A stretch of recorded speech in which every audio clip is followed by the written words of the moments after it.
Why fast? Why?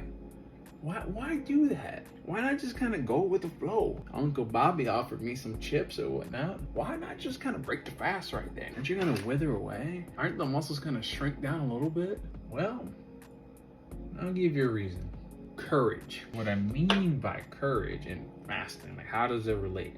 For me, it's been my experience that I'm more likely to take action on something that's inducing a sense of, say, anxiety or fear.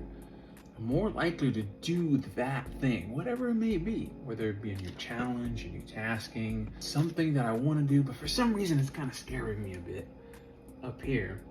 I'm more likely to act on it and really do it, follow through when I haven't ate any food than when, say, I'm in a fed state.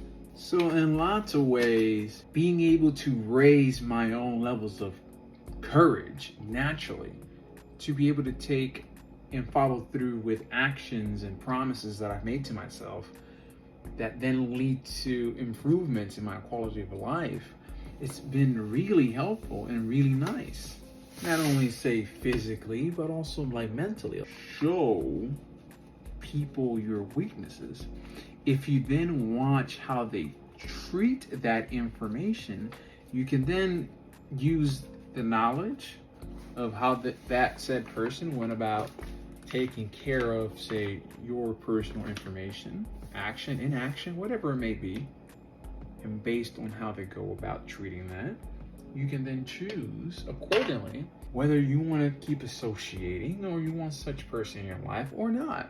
Or if you do want them in your life, to what degree you want them in your life, whether it be a little bit or a whole lot. Why do I bring that up?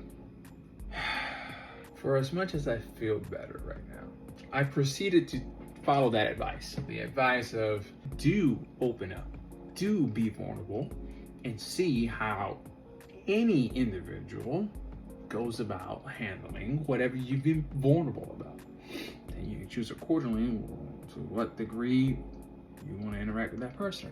And taking that action has been very beneficial in the sense of I've now seen how certain individuals, at least that I've interacted with over the course of my entire life, how they've interacted or gone about handling my, say, vulnerability. And it's helped me basically choose to what extent I want to interact with such people. With certain people, it's made me want to interact more, and with certain people, it's made me want to interact less, right?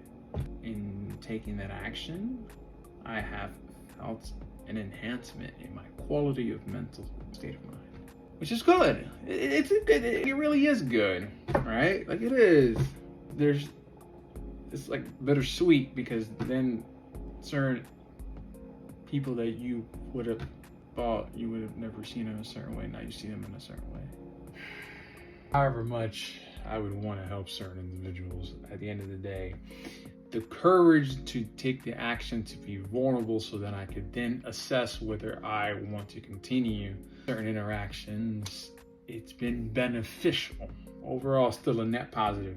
If you identify with this, I'm here to say, if you are in a point where you at an intuitive level, you kind of feel like you should try to do what I just suggested, which is to be vulnerable to see how somebody treats your vulnerability. But you're holding back because there's this gut level sort of, what if I have to not interact with such person?